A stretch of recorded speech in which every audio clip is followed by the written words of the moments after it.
Hello' students welcome to our channel. আজি লৈছোঁ তোমালোকৰ মাজত এটা গুৰুত্বপূৰ্ণ জাননী। ইয়াত কি কোৱা হৈছে তোমালোকে চাই যোৱা। ইয়াত কৈছে যে এইটো পেপাৰত দিয়া আছে যে বিদ্যালয় শিক্ষা পৰিষদ অধ্যক্ষ জয়নীয়ে ঘোষণা কৰিছে ২৭ত নতুন নিয়মেৰে অনুষ্ঠিত কৰা হ'ব উচ্চতৰ মাধ্যমিকৰ চূড়ান্ত বৰ্ষৰ পৰীক্ষা।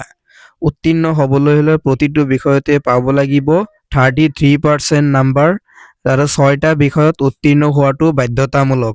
গতিকে ইয়াত কোৱা হৈছে যে 2027 চনৰ যিটো এইচএছ পৰীক্ষা হ'ব 2027 চনৰ পৰা তোমালোকে এইচএছত 30% পালে, অৰ্থাৎ এটা বিষয় যদি 30 পোৱা তেতিয়া পাছ নকৰিবা, 33 পাব লাগিব।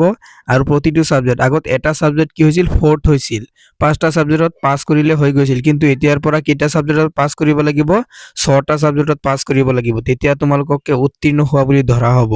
আৰু এটা কথা জানি লোৱা যে ইয়াত কৈছে উপাধ্যক্ষই ক'লে যে বিজ্ঞান শাখাৰ ছাত্ৰই ল'ব পাৰিব বাণিজ্য, কলা শাখাৰো বিষয়, কলা শাখাৰ শিক্ষাৰ্থীয়ে দক্ষতা বিকাশৰ বিষয়ত এই বিষয়টো লোৱাটো বাধ্যতামূলক।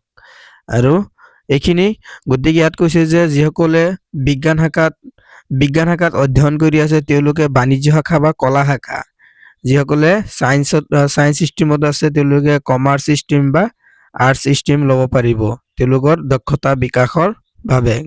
তাৰপিছত কি দিয়া আছে, তাৰপিছত দিয়া আছে যে আছেবে বৃদ্ধি কৰিলে উচ্চতৰ মাধ্যমিকৰ প্ৰথম বৰ্ষৰ উত্তীৰ্ণৰ শতাংশৰ নতুন শিক্ষানীতি 2026 অনুসৰি সলনি উত্তীৰ্ণৰ শতাংশ যে আছে বোৰ্ডে আছাম ষ্টেট স্কুল এডুকেশ্যন বোৰ্ডে বৃদ্ধি কৰিলে উচ্চতৰ মাধ্যমিকৰ প্ৰথম বৰ্ষৰ পৰীক্ষা উত্তীৰ্ণৰ শতাংশ, অৰ্থাৎ 5% 30ৰ পৰা 33%। গতিকে যদি ফাৰ্ষ্ট ইয়াৰতো পৰিৱৰ্তন হয় 33 পাব লাগে প্ৰতিটো ছাবজেক্টত, তেন্তে ছেকেণ্ড ইয়াৰতো তেনেকুৱাই হ'ব, 30ৰ পৰা 33 পাব লাগিব।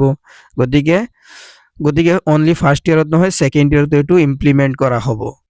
তাৰপিছত কৈছে 2027 বৰ্ষৰ পৰা এইচএছত নাথাকিব বৃত্তিমূলক বিভাগৰ পাঠ্যক্ৰম, আৰু 2027 বৰ্ষ যিটো অৰ্থাৎ অহা বছৰৰ পৰা কি এইচএছৰ বৃত্তিমূলক বিভাগ অৰ্থাৎ ভোকেশ্যনেল যিটো বিভাগ ডিপাৰ্টমেণ্ট আছে সেইটো নাথাকিব, পাঠ্যক্ৰম বা চিলেবাছ নাথাকিব। 2027 উচ্চতৰ মাধ্যমিকত 3টা শাখাত থাকিব, কলা শাখা শিক্ষাৰ্থী স্কিল বিষয় লোৱাটো বাধ্যতামূলক, স্কিল ল'ব লাগিব কলা শাখা, বিজ্ঞান শাখা আৰু বাণিজ্য শাখা, এইকেইটা শাখা থাকিব, ভকেশ্যনেল শাখাটো নাথাকে, অৰ্থাৎ ডিপাৰ্টমেণ্টটো নাথাকে বা ষ্ট্ৰীমটো নাথাকে।